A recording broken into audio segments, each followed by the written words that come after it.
I wanted a place for people to go every Sunday to wake up. Thought-provoking. Oh, you couldn't have said that better. Eye-opening and inspiring. This is my favorite thing to talk about. This'll lift you right on up. It's food for your soul. Every single Sunday. This is Super Soul Sunday. Today on Super Soul Sunday, it's a Super Soul Marathon with life-changing lessons from three of my favorite big thinkers. First, they call him the father of motivation, Wayne Dyer. Why he gave up all his worldly possessions. Everything. Wow. And in the process, gain true inner peace. I never heard it that way before. Then, let's wake up together with Mark Nepo and his Book of Awakening. It's one of my favorite things. And my surprising conversation with Reverend Ed Bacon. You don't want everybody to be in church on Sunday? No, I don't. Find out why. Plus, what does your soul look like? We're serving up a double stack of short films from SoulPancake today. It'll put a little spring in your step. Super Soul Sunday starts right now.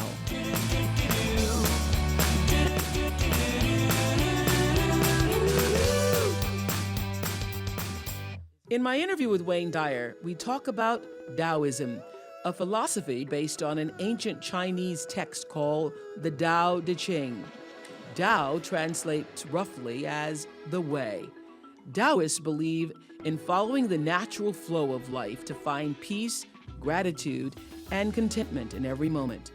I'm joined by someone who studied in the ancient Chinese religion of Daoism. And before I introduce him for a better historic understanding and context, a little Daoism 101, approximately 200 million people adhere to traditional Chinese religions, of which Daoism is considered predominant. It looks like Tao, but it's really Tao. And it's based on the Tao Te Ching, which was written over 2,500 years ago. And legend has it that, is it Lao Tzu? Lao Tzu. Yeah, Lao Tzu is the founder and the author of the Tao Te Ching. So we're going to be talking about the Tao Te Ching today. But first, I don't even know how to begin to introduce you because we were going through all the books that you have. I just say umpteen. 31. Okay. Umpteen bestsellers, Right. including The Power of Intention, which actually is my all-time favorite. It's Dr. Wayne Dyer, and he is here to talk about the Tao, which is his latest book, Change Your Thoughts, Change Your Life, Living the Wisdom of the Tao. So why the Tao? Why now? Well, the Tao is one of those things that kept coming at me.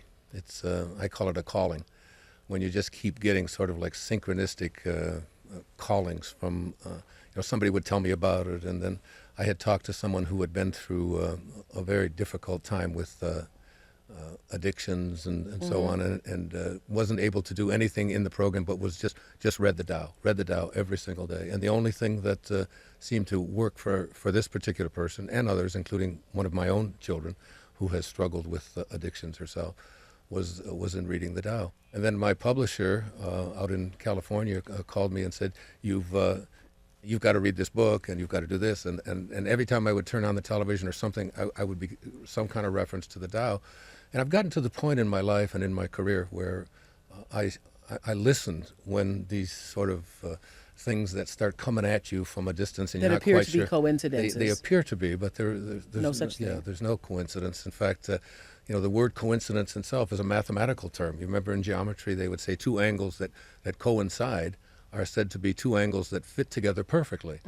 So now we've taken a term that means two things that fit together perfectly and interpreted it to mean something that fits together accidentally, which we've just reversed the whole concept of coincidence. It's coincide. So I called my publisher and I said, I just had an aha moment. I never heard it explained that way before. Really? Thank you. Yeah, that was great. So it's...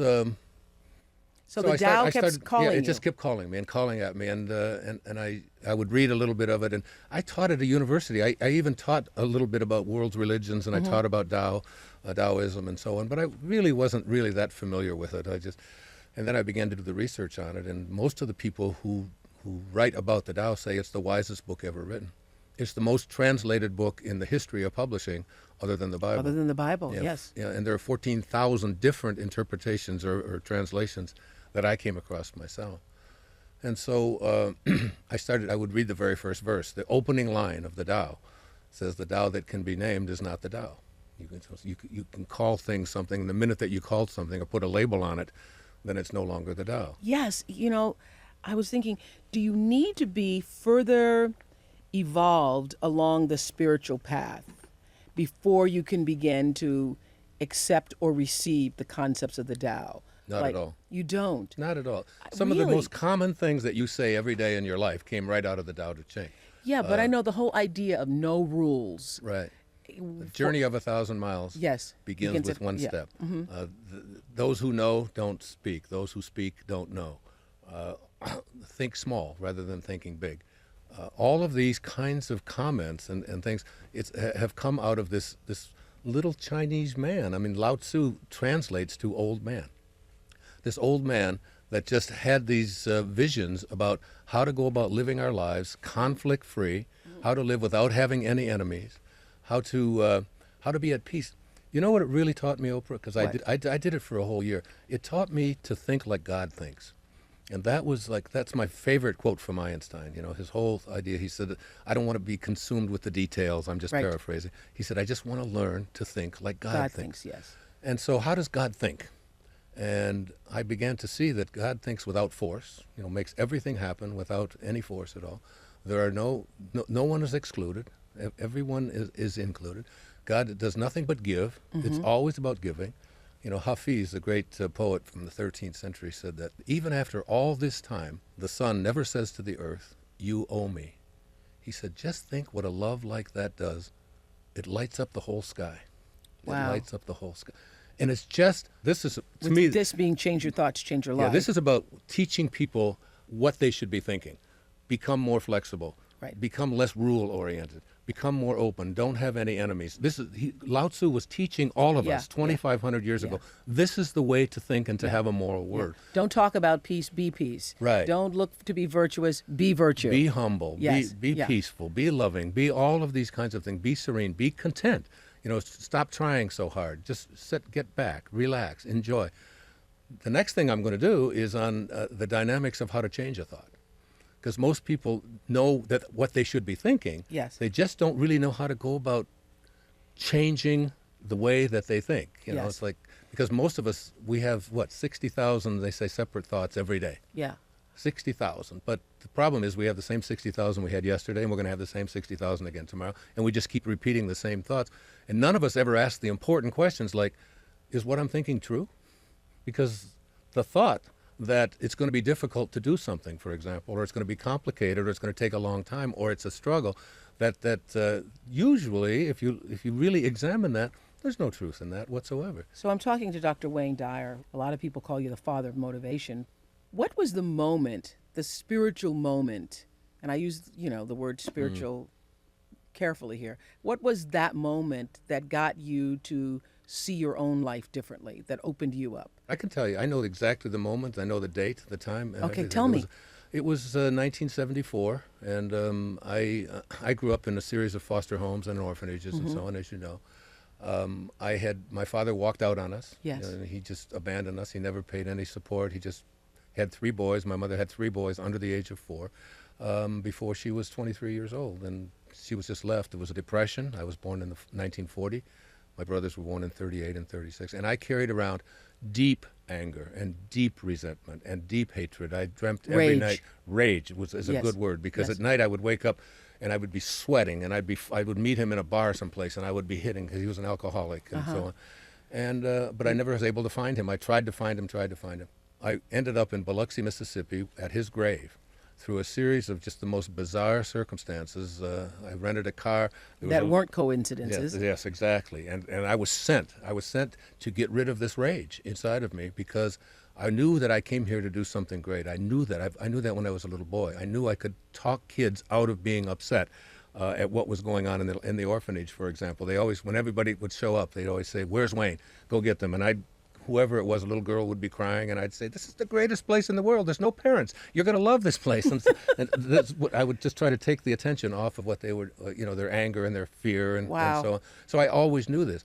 So I get to my father's grave. I didn't even know he was dead up until just a few months before.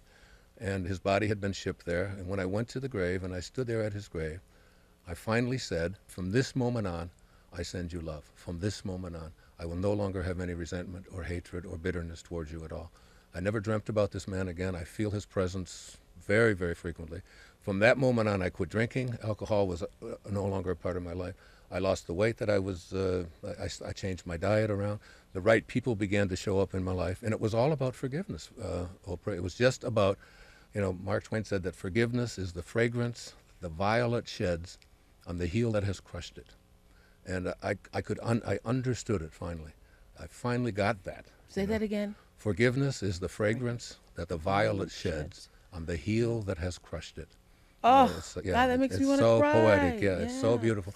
And I have never had an angry thought towards him or towards anyone else since that time. In Change Your Thoughts, Change Your Life, Living the Wisdom of the Tao, you say, for my father, Melvin Lyle Dyer, even though I've never known you, after thoroughly digesting the Tao, I finally get it, exclamation point. It is and always was all perfect. I love you. And I feel that. I feel him now. I feel him right here with us now. How was it always perfect when he essentially abandoned you?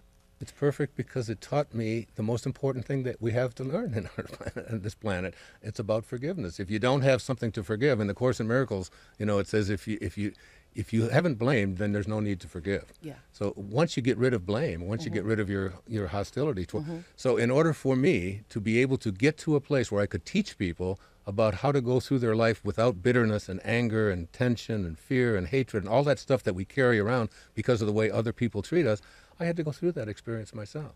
Everything that we went through in our life, we had to go through in order to get to this moment. And that's why it was perfect. It was absolutely perfect. It was perfect for you. Right. I feel that way too. Being born where I was born, raised the way I was raised, everything, including the sexual abuse, the poverty, all of it, has made this moment possible. Absolutely. And therefore, it was perfect.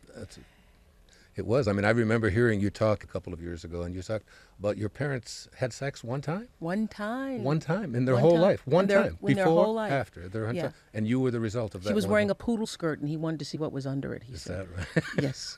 It was a pink poodle skirt, and he said... And it was under a tree or something? And he asked to take her home after school, and they stopped by an oak tree. I think it's why I love oaks so much. I just am obsessed with oak trees. I don't even know what it is, why I'm so drawn to them. But anyway, under a tree, and he said when he took her to my grandmother's house, her mother's home, that she still had the leaves on the back of the skirt because they forgot to brush all the leaves. And she was young, wasn't she? Yeah, she was 18 years old. 18 years old. And that one, in that one, now how could that be an accident? An accident or a coincidence. Is something that fits together perfectly. Yes. I often think about, as I probably said, look at all the series of things could happen. It wasn't even like they were friends. They happened to be passing at the same moment. And he said, hey, girl, what if she hadn't come out of that door at that moment? Yeah. It's crazy. Yeah. If 1 second later, 1 second later. And that's why there's an organizing intelligence behind this, and that's one of the things that I know that's what you talk about in this book. Is the organized intelligence. Yes, and to think that this all is something that just happened because it was some happenstance accident. There is something called the Tao, and it says the Tao does nothing, but it leaves nothing undone. Coming up, you actually decided that you were going to give up everything, including your shoes, all your clothes, all your belongings. Everything. Everything? What could you give up? More food for thought when we come back.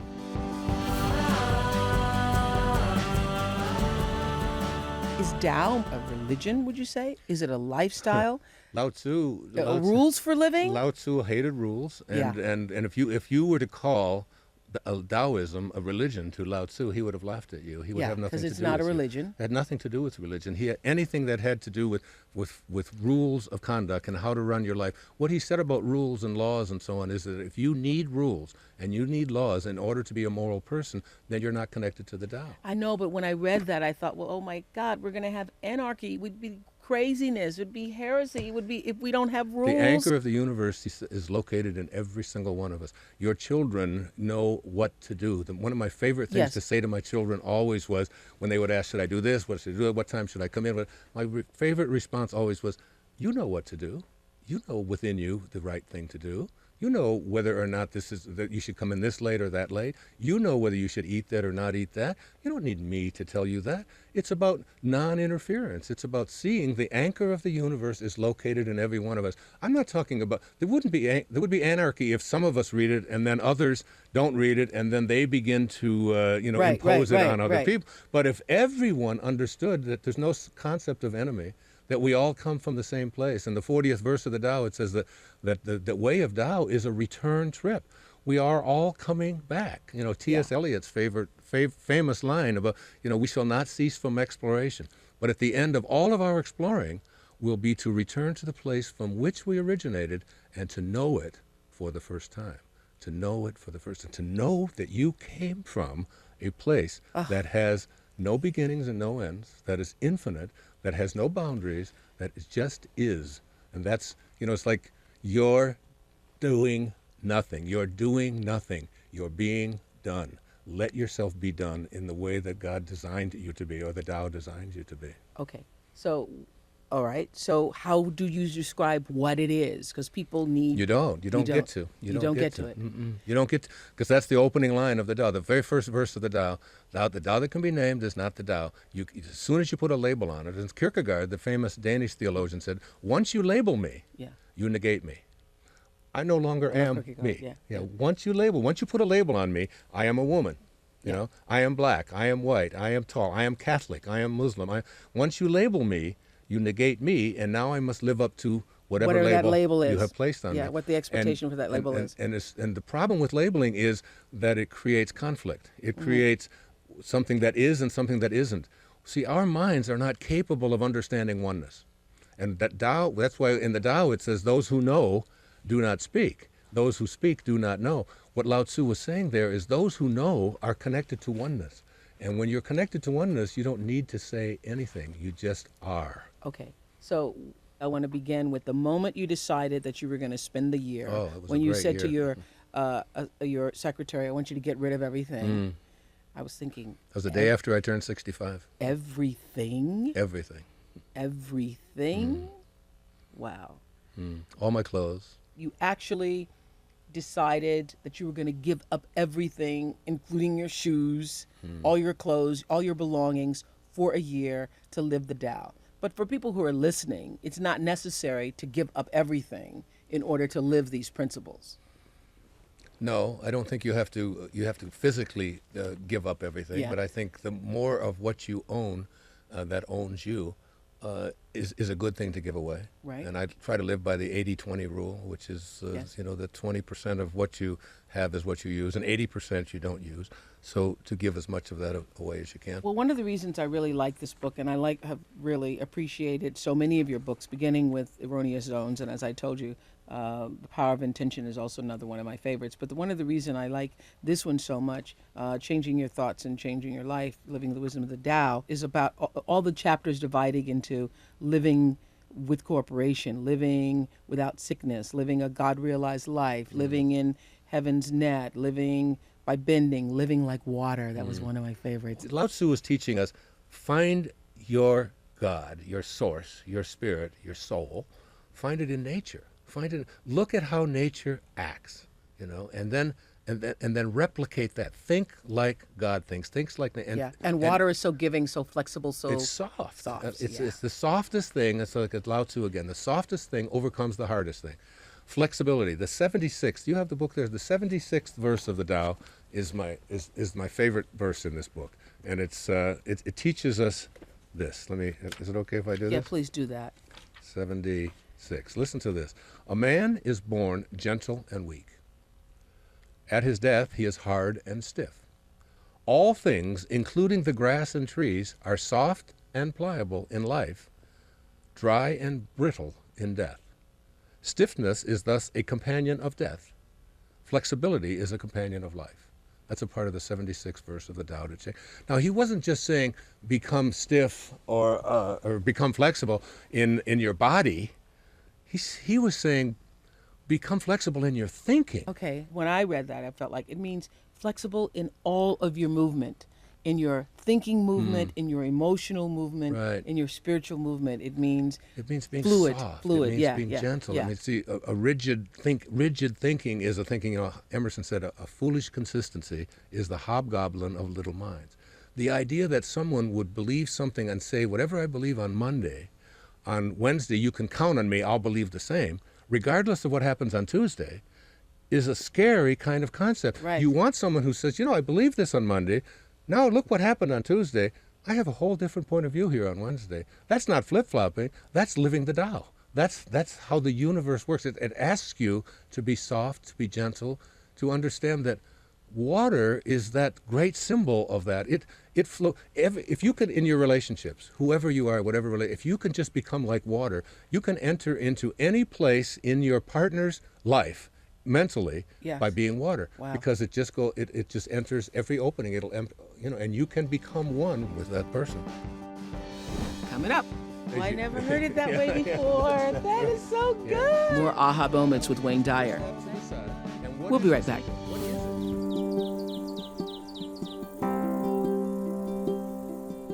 In case you're just tuning in, I'm joined in the studio today with Dr. Wayne Dyer, who wrote a book, his 32nd one, called Change Your Thoughts, Change Your Life, Living the Wisdom of the Tao. And for 1 solid year, he lived the Tao, gave up everything, all of his worldly possessions, including shoes. I keep coming back to shoes because hard to live without shoes. I'm thinking I could be naked, but I need shoes. You need to.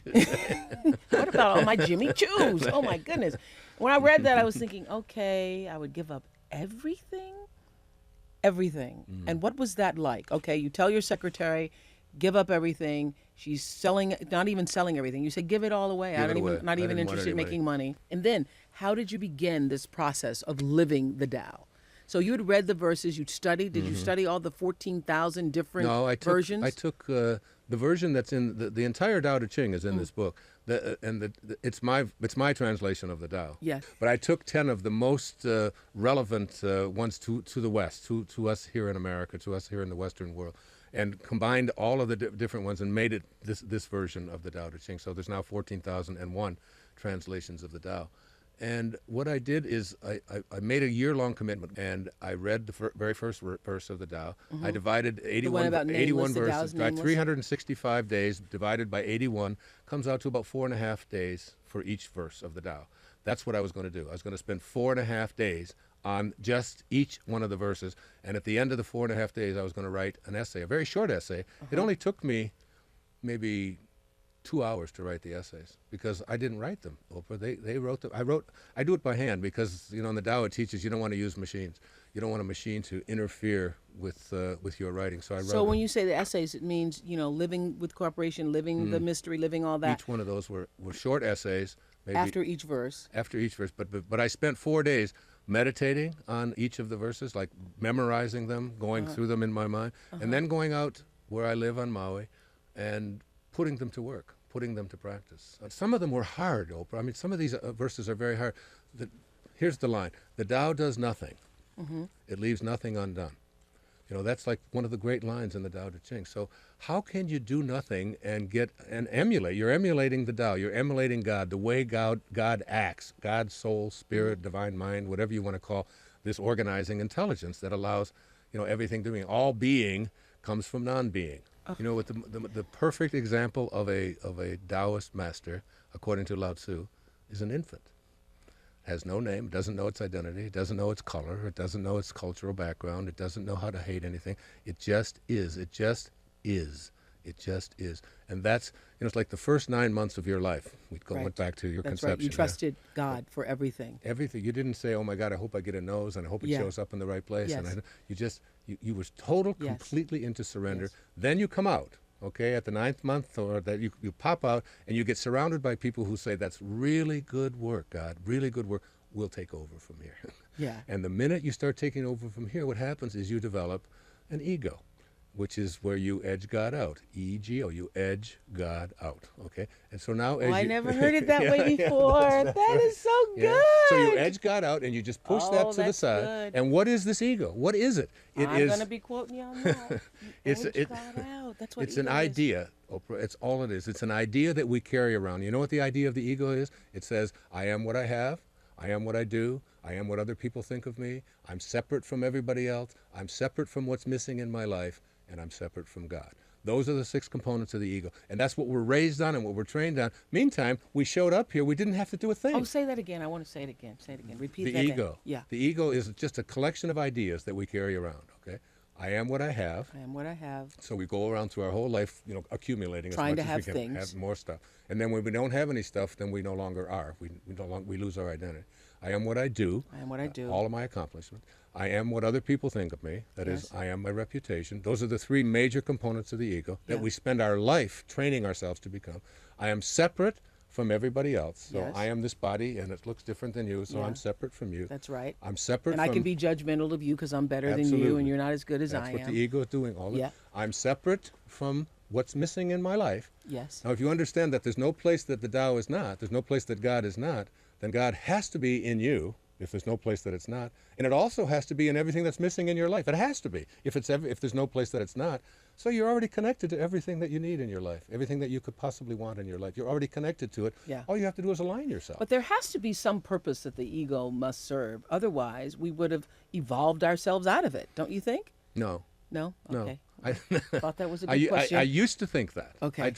I don't think that I'm not as advanced as you are, No, okay? I think it's the ego is not worth defending.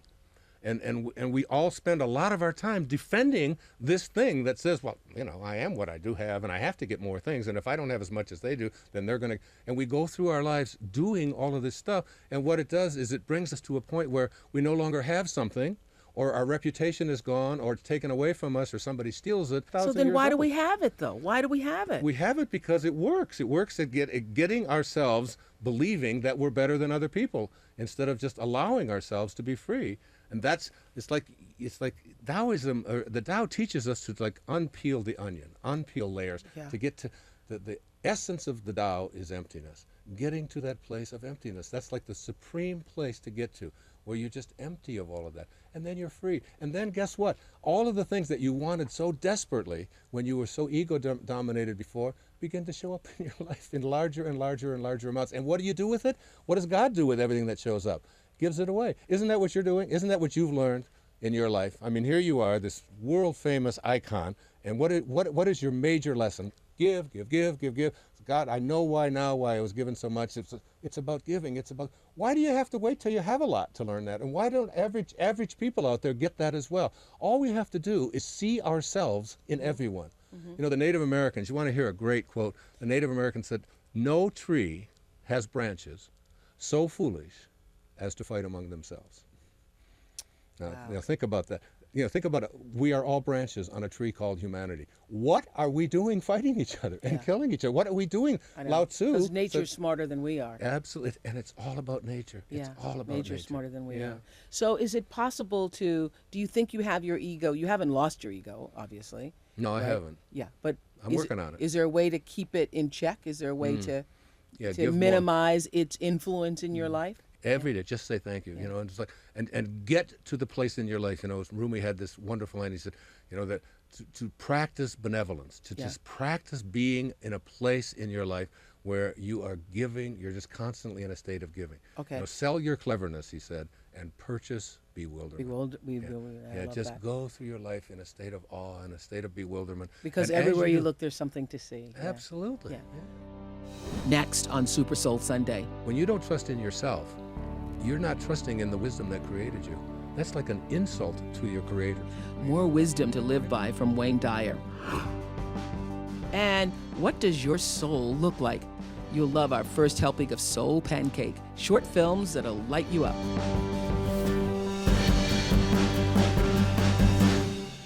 So we're talking to Dr. Wayne Dyer about living the Tao, living the wisdom of the Tao. It's his latest book on changing your thoughts and changing your life.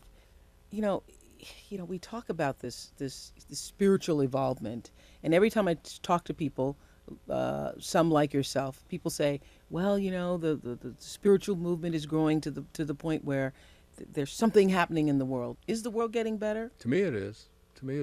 Because I don't, for every act of evil in the world, there's a million acts of kindness.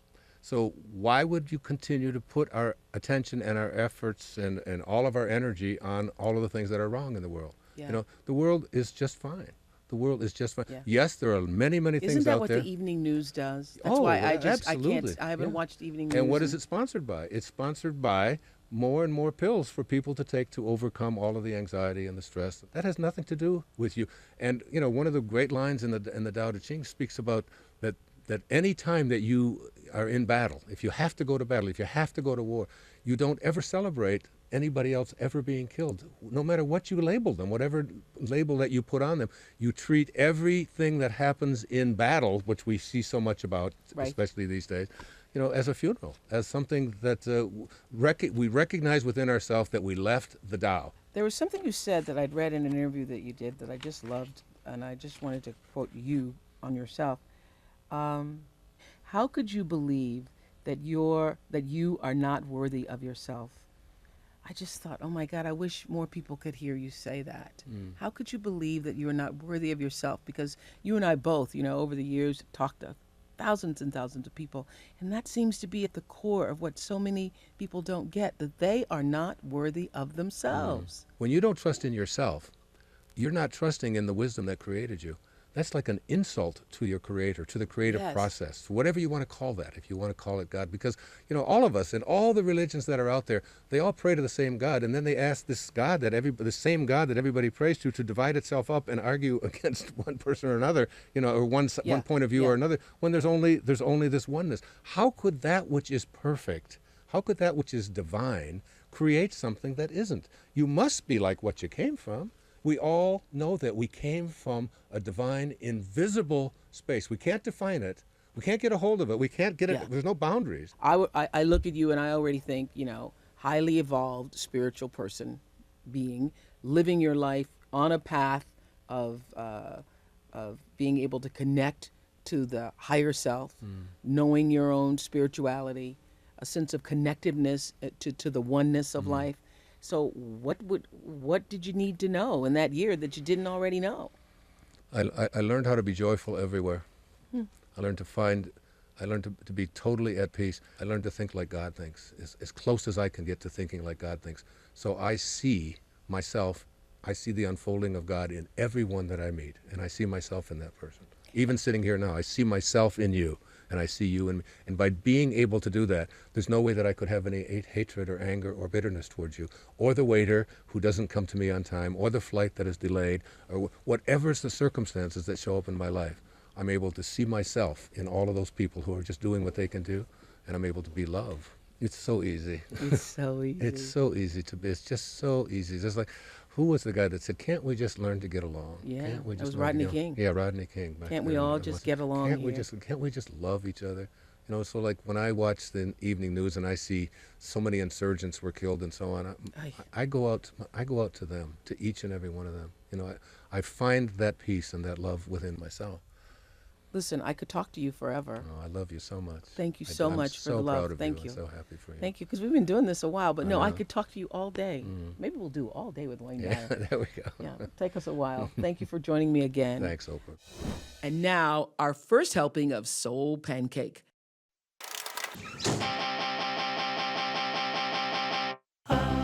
We're on a mission. to tackle life's big questions. I'm Golrees, And I'm Devin. and this is Soul Pancake.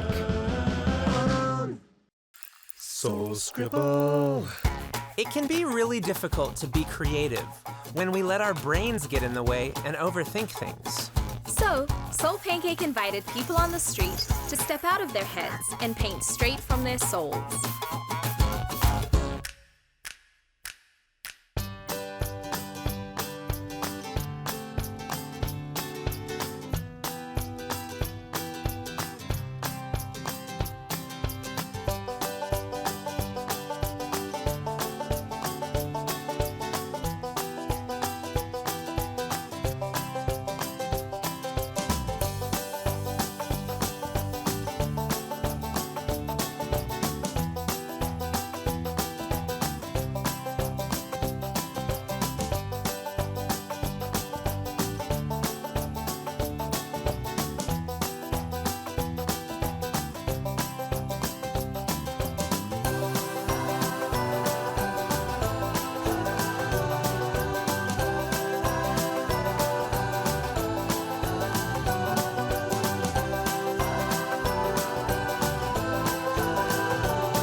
just felt free, like finally I could just let it go. As we get older, we start to lose that spark that just allows us to roam and to discover. I haven't painted or done anything like that in years, so it's really nice.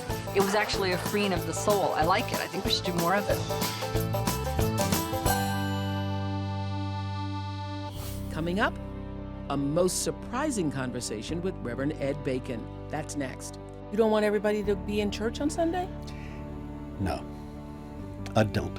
Our Super Soul Marathon continues with Reverend Ed Bacon.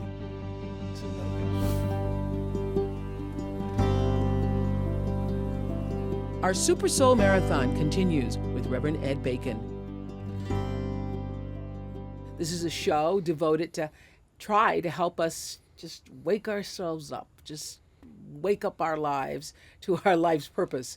But that, frankly, as we all know, is not an easy path to follow many times. There are many, so many of you who I know who are earnest, and you are faithful, and you are deeply religious, and you're having a difficult time reconciling your religious beliefs with the spiritual pursuit. I have heard from a number of you who are in honest pursuit of answers for yourself.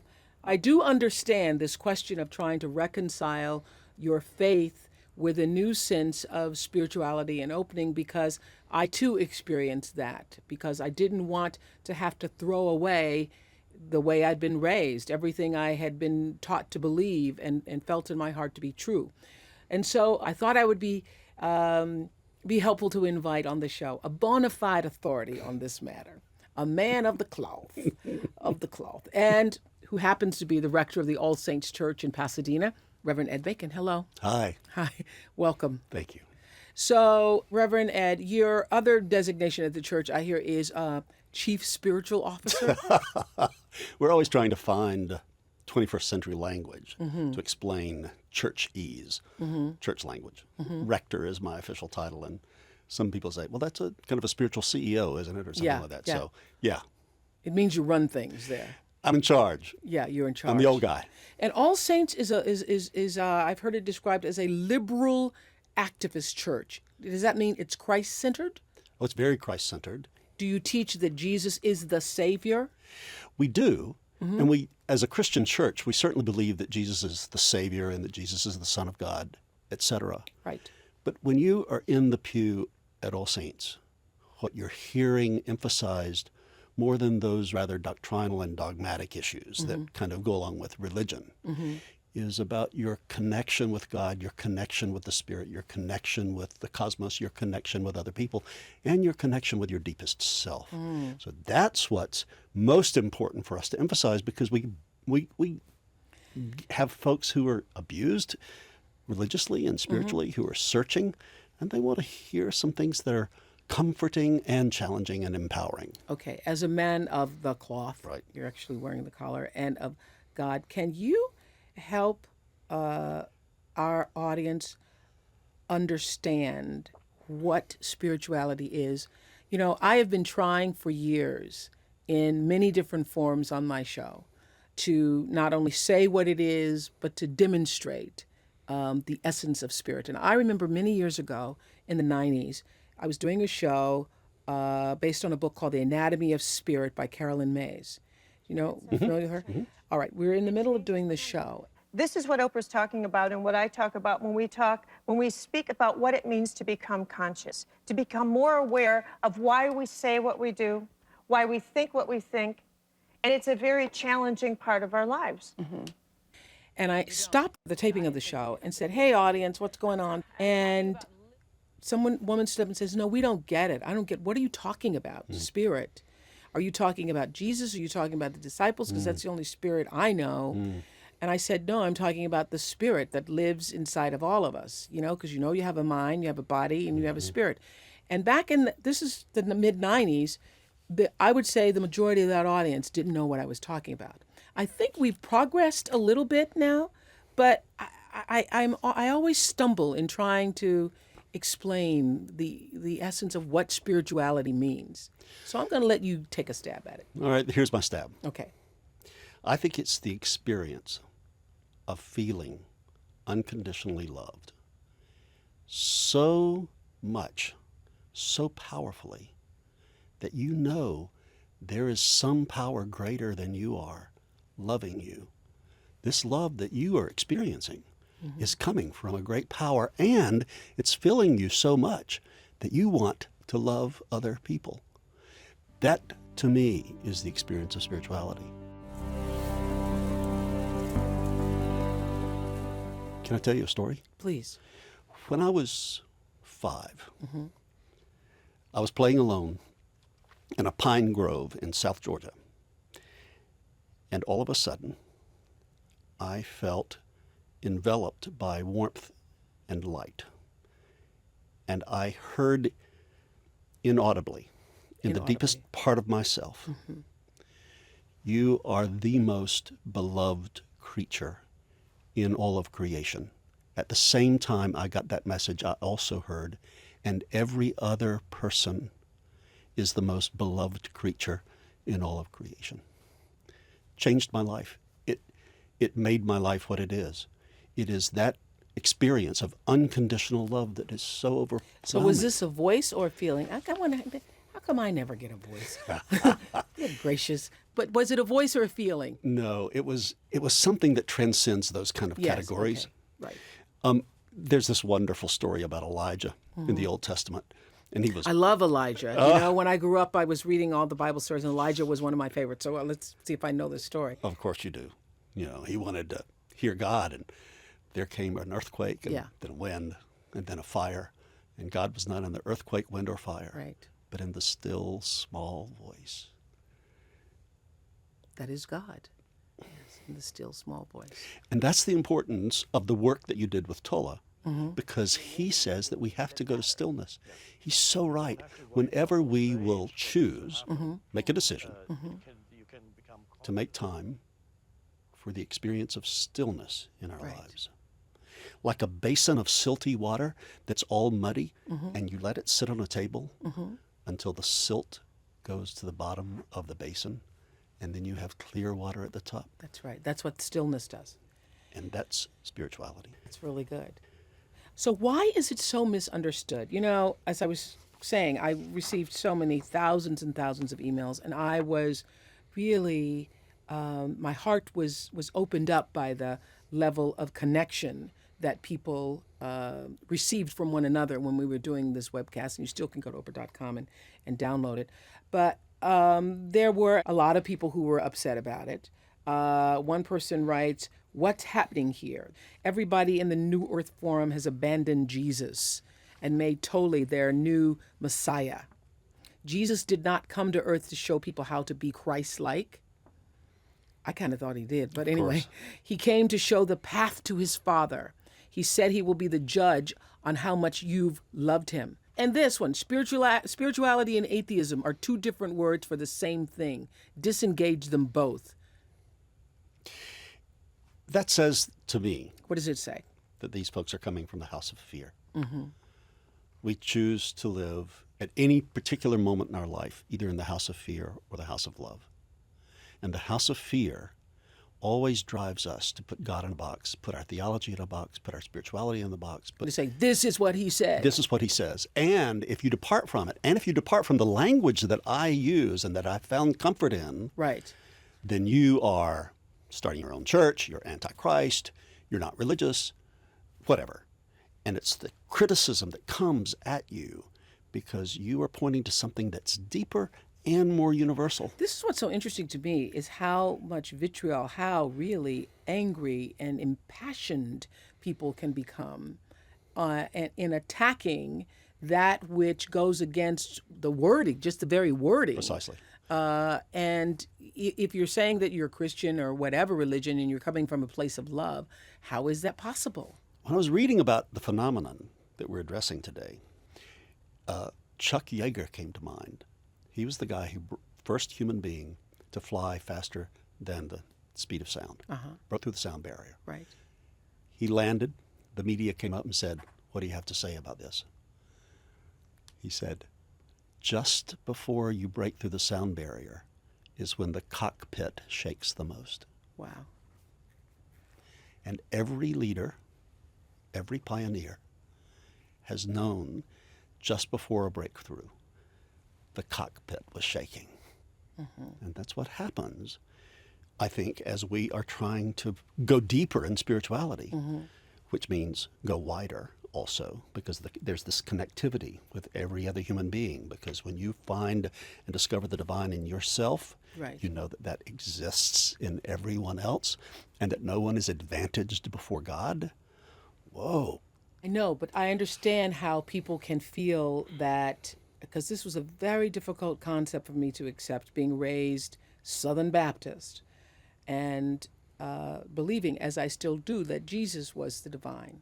So to say that the divine is in me sounds like you are comparing yourself to Jesus.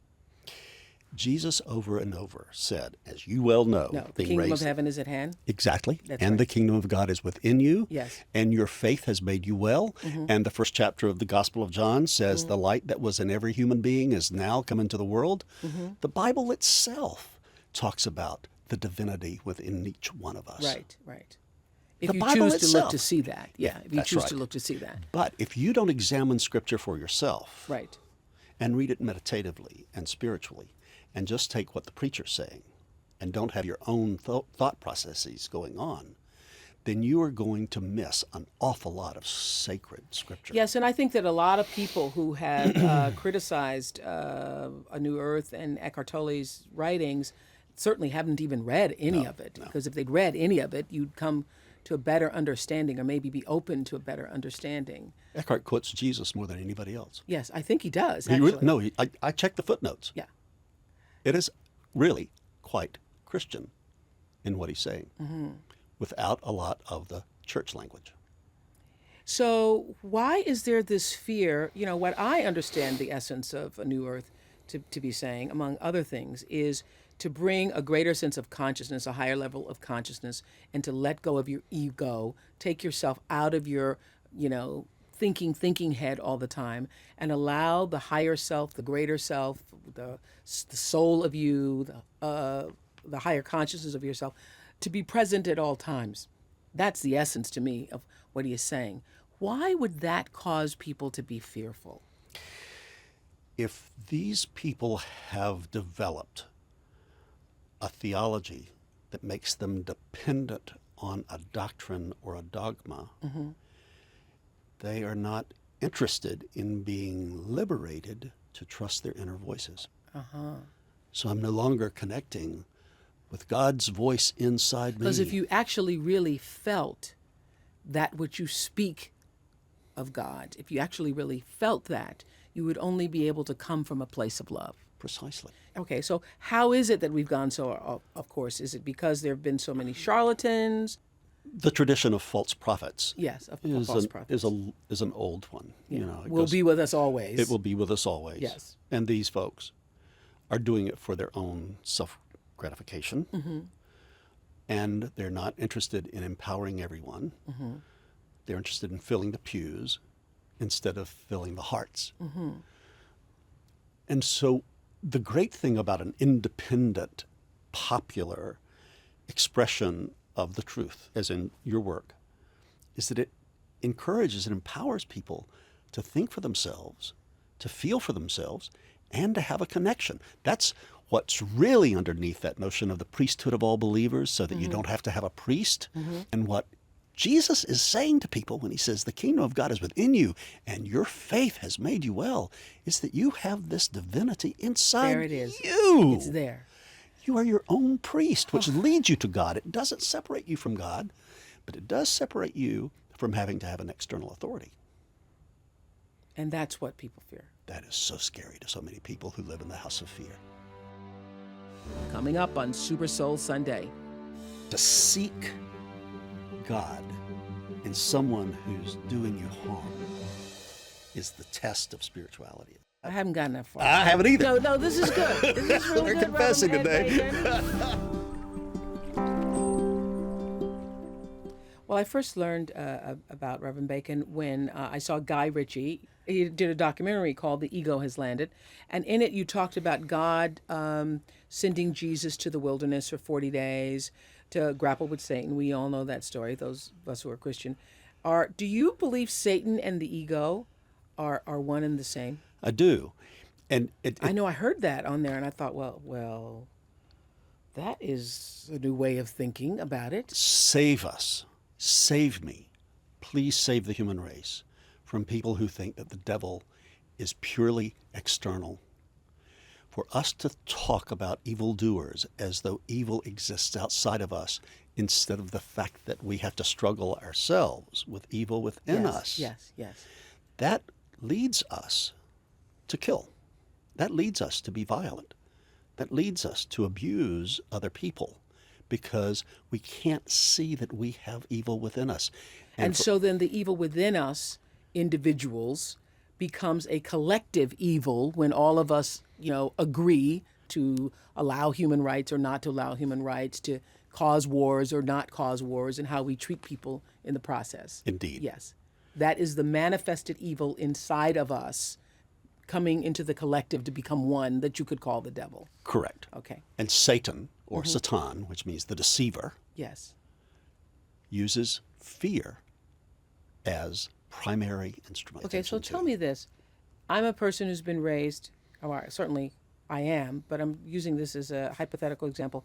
All these people who are trying to reconcile their religious beliefs with this new idea of feeling something powerful beyond yourself that we call God. How do you do that? What do you say for all the people who've been raised like I was, raised in the church, went to church Wednesday night, prayer service, Friday night, Sunday night, Baptist Training Union, the whole thing? Yeah. I was raised a Southern Baptist. Southern also. Baptist, Well, too, yeah. Now, my answer to your question is, what do we say to all of these people about Yes. how to reconcile? Yeah. Is you follow grace. You follow grace. It's important to understand what grace feels like. It's where you feel all of a sudden overwhelmed by God's goodness. Yes. And you didn't deserve it. You didn't merit it. God just gave it to you because God loves you. Mm-hmm. That's grace.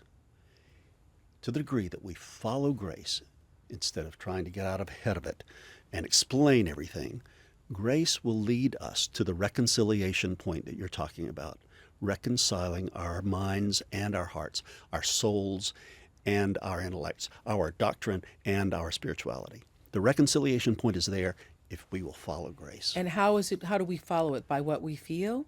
By what we feel. By what we feel. Grace has an affect to it. Okay. And it's, well... What does that mean specifically when you say follow it? It means if I'm conflicted between what I've been told and raised to believe, doctrine, dogma, but this idea of feeling something deeper. All right, I'm going to talk Bible to you here a little. Talk Bible to me. Jesus said, you can judge a tree by the fruit that it bears. Yes. St. Paul, says in Galatians, there are two kinds of fruit, the fruit of the Spirit and the fruit of the devil. And the fruit of the Spirit, peace, joy, love, generosity, self-control, magnanimity. Yeah. Are you feeling those things? Are you feeling those things? Are you feeling those things? And the great thing about Tola's point, which is that we are more than our thoughts. Yes. There is a being yes. behind or beneath our thoughts. And if we can just stop and say, suffering is in me, or sadness is in me, not I am sad. Yes. That was a great distinction he Yes. made in the New Earth, you remember. And you say, I'm feeling contentious, disparaging, condemning, and judgmental. That's not of the Spirit. That's not of the Spirit. grace. Yes, yes, yeah. Where can I, in my experience right now, turn to joy, forgiveness, peace, love? That'd be the Spirit. That's how you follow grace. Simply stop, say, I am an observer of myself. Yeah, totally would say take a breath. Take a breath. Yeah, Take absolutely. a breath. Take a breath. Bring yourself back to Very this good. moment. Yes. Have a moment for stillness. Say, life's too short. I want joy. I want peace. I want love. I want forgiveness. I want to be magnanimous toward this person who is abusing me, who is saying vile things to me. Do you think intuition is the voice of grace? Intuition plays a very important role.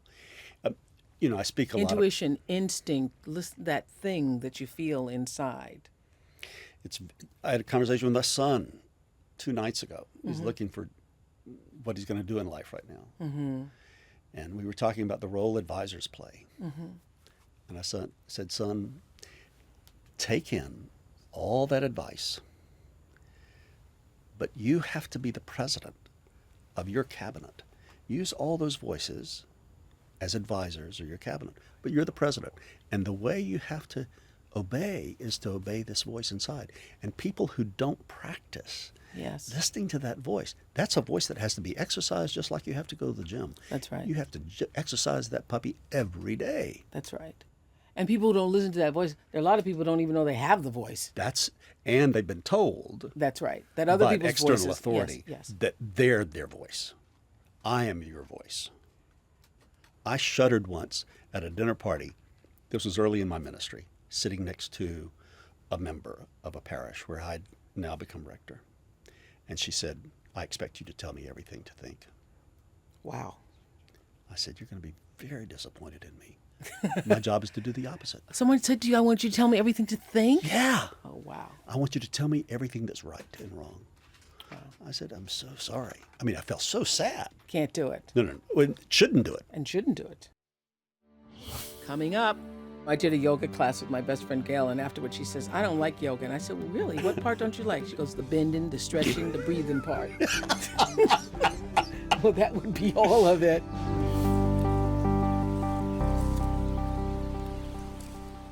Can you be spiritual and not be religious? Yes. You can be both? Yes. So they don't have to converge? No. Okay. I mean, I say that because there's wonderful people who have spiritual experiences on their horses on Sunday morning. And they just are not going to bother with this religious stuff for a lot of very good reasons, and some are lazy reasons. Let's respect everybody exactly where they are. And let's let grace lead them where grace needs to lead them. You don't want everybody to be in church on Sunday? No, I don't. Wow, what kind of preacher are you? I want everybody to know God. You want everybody to know God. I want everybody to know the love that I know, that fills their hearts so much that they are joyful and peaceful, and they are respectful of every human being. What I want, Oprah, is to turn the human race into the human family. Wow. And you don't have to be in church to be that. a part of that. Because Gandhi was not in church and he did that. There are a lot of folks outside Christianity who do that. Okay, so coming to church does what for us then? The experience of grace, of church, of knowing God's love happens so much faster when I'm with other people. It happens faster than when I'm by myself. Why? Because of the energy field there? Exactly. There's an energy field that is present. It's real. And that's why Jesus said this eternal truth, that when 2 or 3 are gathered together in my name, there I am in the midst of them. Now, if you can take that in a non-literal way and understand that God was speaking through Jesus at that point, then it is important for people to gather. I do a lot of interfaith work. Right after 9/11, a group of us in Los Angeles gathered together at a mosque to pray. An imam said something that really changed my life. He said, to be religious in the 21st century is to be interreligious. Now, I believe that. Soon after that, I was in the pulpit and I asked my congregation to raise their hands if they had a partner, intimate friend, family member who were of another religion. 90% of the people in that congregation raised their hand that day. Yeah. I understand you have an atheist in your church who comes regularly. Why would an atheist come to church? This person hasn't made herself known to me. She sent me an anonymous note and said, I come to your church, don't belong to your church, but if I believed in God, I would belong to your church. We are not called to be isolated from one another. We are called to be united with one another. Do you call yourself a Christian? Yes. Yeah. I call myself a follower of Jesus. Jesus is my man. I think Jesus did it, knew it, embodied it. And if Jesus, the Jesus that the Bible speaks of, if that Jesus were to come to earth today, in the same characterization as he was 2,000 years ago, 2,000 odd years ago, what do you think would happen? He'd be ridiculed and attacked as the Antichrist. Absolutely. Yes. And he would be killed or something. Why? Because people couldn't hear it. That's correct. Because he would say, the homeless person on the street, the Iraqi mother who just lost her child, the man in Iran you're thinking of bombing, the gay and lesbian person you're excluding, they all have the kingdom of God within them. God is in them, and they're just as valuable. They're as just you think you are. Exactly. Yes. And as you are. That's right. Yes. And they're just as advantaged before God as you are. Gandhi talked about the democracy of souls. Jesus lived that out. Every soul is of equal worth. Jesus said one of the most radical things. Now see, this Jesus doesn't get preached a lot. But in the Sermon on the Mount, Jesus said, God makes his rain to fall on the just and the unjust alike, and God makes the sun to shine on the good as well as the evil. God's grace is democratic. It's equal. And we want to say, my tribe, my group, the people who think the way I do, the people who feel the way I do, we've got a leg up on everybody else. And as soon as I put myself with a leg up over some other group, that's the first step toward abusing those people or excluding them or maybe even bombing them. And the leg up is your ego. Exactly. The leg up over the other person is your ego saying, I am better, my religion is better, my way is better. Which is the evil one finding a place in my life. And to seek God in someone who's doing you harm is the test of spirituality, it seems to me. If in that, I haven't gotten that far. I haven't either. Okay. Okay. I was going to say, no, this is good. This is really We're good. confessing Reverend today. Ed Bacon. Yes, from the All Saints Church I'm talking to. Now, listen, I am with you on the oneness. We're all the same. I can see God in all races, all people. I'm there. It's hard for me to see it in the people who are attacking me or other people. It's hard. That's where it gets very hard. Jesus says, pray for your enemies. Love your enemies. Yes. So to be able to, now this is spiritual maturity that I have not. Yeah, it's a level of spiritual maturity I have not yet acquired. Yeah, I'm wanting it. Yes. I'm praying for it. Yeah. But in the midst of the battle. In the midst of the battle. When somebody is taking you down. At that moment. To be able to step back and observe that and say, look at that person attacking me. Am I going to choose not to retaliate or to give in kind, but am I going to choose something bigger than they? Or am I going to get mad? Or, exactly. Yeah. Which is to give them your power. To give them your power. Oh, getting mad is giving them my power. No, but to lose yourself in madness so that you don't have that voice and you don't have that consciousness and that awareness, you have fallen asleep. If you want your dreams to come true, you have to wake up. Wakeness, awareness is huge in this. And you can fall asleep in the midst of retaliation. Because you get so caught up in it. So caught up in, I'm going to get him, and I can't believe he did that to me, and I'll show them, and who they think they are. All of that. All of that. And when you find yourself in that space, it means you've lost. You have now fallen asleep. The ego has taken over. Okay. The ego's and landed. you are spiritually deadened. But never without the possibility of resurrection, just like that. Okay. Because grace can come in and say, wake up now. Okay. So when you, this is really good. Because we have to interrupt the cycle of violence, see? Yes.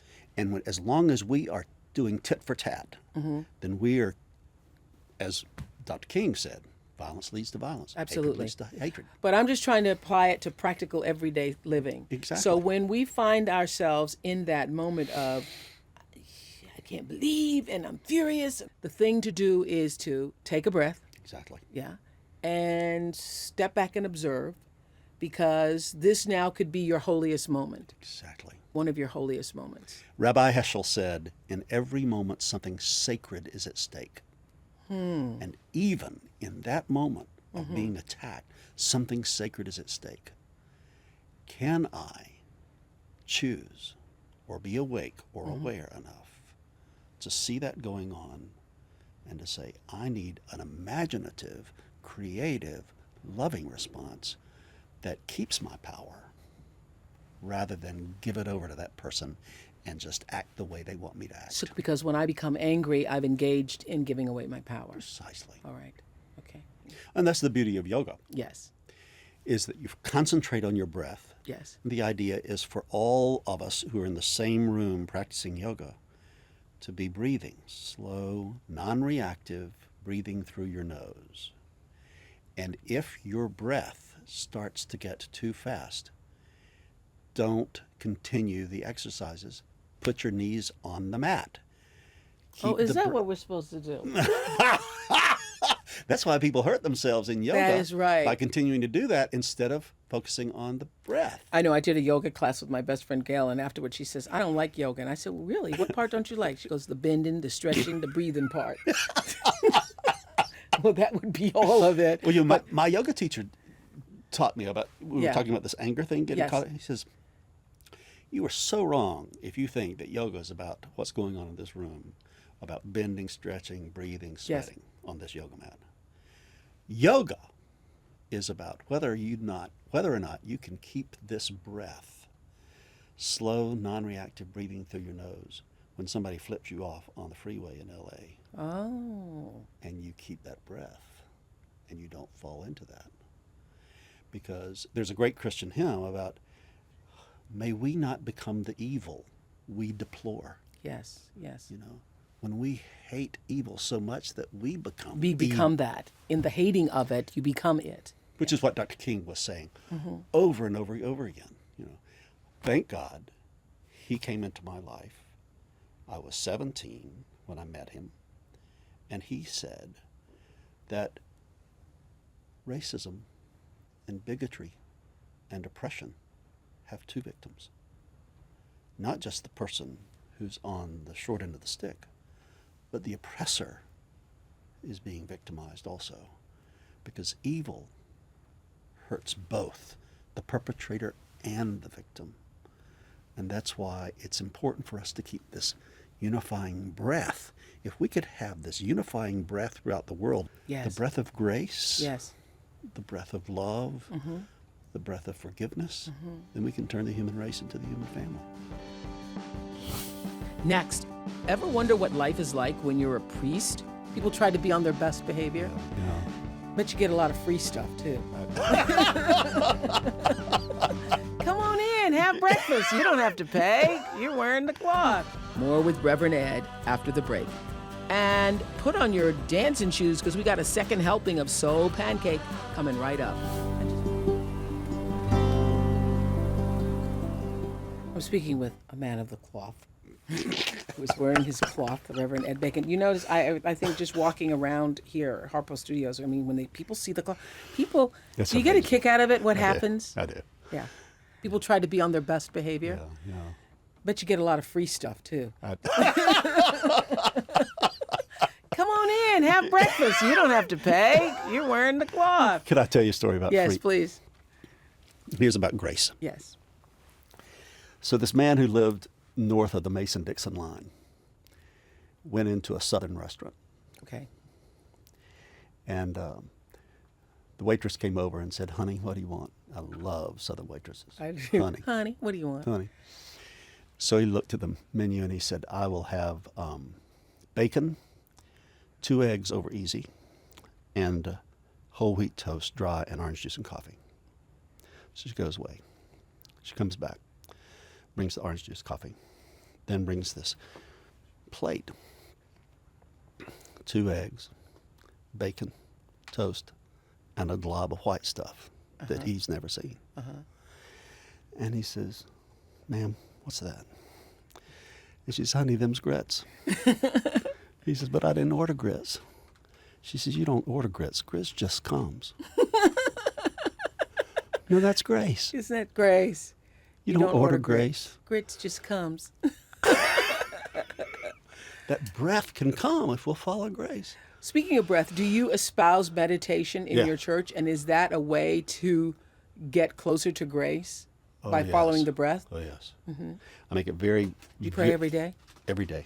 Many times a day? Oh, yeah. My major time is 45 to 90 minutes before I go out into the world. You pray for 90 minutes? Sometimes I do.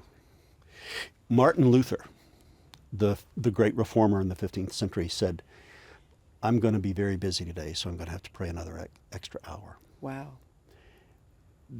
The more challenge I'm in, Mm-hmm. the busier I am, the more I pray. Or I'm going to get caught up in that anger thought thing or and what lose do you myself. Pray when you pray? I mentioned the basin of silty water. Yes. Mm-hmm. Okay. So I sit there with my very silty water in the basin, maybe 30, 35, 40 minutes. And that's why people oftentimes just give up on this prayer stuff, because they say, oh, I'm so distracted. I'm having all these thoughts, and I'm having to process my dream from last night, and all the... So you're sitting, are you meditating? Yes. Yeah, just being with yourself. Just being still. Yeah, not calling it a big woo. No. Just sitting with yourself. Yeah. Just sitting. My favorite prayer chair. And then... Oh, you have a prayer chair. I'm going to get me one. Okay. Good. I don't have that. It's just a nice, comfortable armchair. A prayer chair. Okay, good. With an ottoman, Yeah. you know. A place where you pray regularly. Every day. So then I would like that. You know why? Because then it takes on the energy of prayer. Absolutely. Yeah. And then, Oprah, immediately I start praying for people. People come into my mind who've been asking me to pray for them, people in the hospital, people going through divorce, people who are struggling in life, people I wouldn't think of praying for, so I know it's not my mind doing this. This is more even than my consciousness. This is God. I call it the Spirit, God's Spirit, asking me to pray. And sometimes I feel their bodies come into me. I hope you don't mind my telling this mystically, and it's just amazing. And I love mystical talk. And I call them and I say, I was praying for you this morning. What? Of all days? Because I was going through this and that, and yeah. And that's the Spirit connecting us all. Here I am, this country preacher, and somebody else over there, and the Spirit has connected us because I chose to give it 60 minutes to stay there, to let it happen. Wow. So my prayer is not about, okay, Lord, I need this and I need that. Yeah. This is God saying, Ed, I need this from you. And I think that's what real prayer is. Instead of my bringing all my needs to God, I sit until I can be still enough for God to bring God's needs through me. Yeah. Well, that's my prayer constantly. My prayer is always, God, how would you use me? That's it. I want to be used for something greater than myself. When you say, I'm ready to be an instrument. Yes. You're in business. You're in business. It's been great sharing with you. I could talk all night, you know. Thank you, Reverend Ed Bacon, really. I can't wait to come to your church. Please. I want to come to All Saints, okay? I got a pew for you. I got a few for me. Pasadena, thank you so much. Thank you. That was great.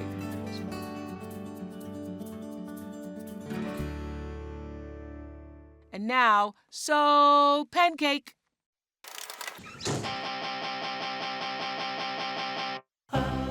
We're on a mission to tackle life's big questions. I'm Golrees. And I'm Devin. And this is SoulPancake. Dead swap. We often head from place to place so quickly that we forget to take a break and just enjoy the moment. So, SoulPancake set out to give people a way to inject some fun into an everyday activity.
always on a mission and walking too fast and I don't look around me. And this was great. Everyone was looking at each other and dancing with each other and smiling, and it was really fun.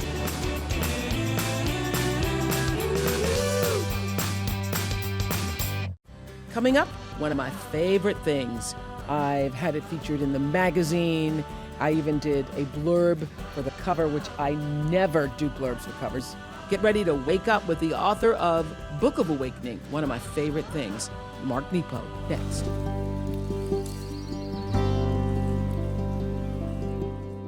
Our Super Soul Marathon continues with Mark Nepo. I'm really thrilled to be here today because I first interviewed our guest today 9 months ago. I was and continue to be in awe of his spiritual day book. And you know, when I like a thing, I just can't shut up about it.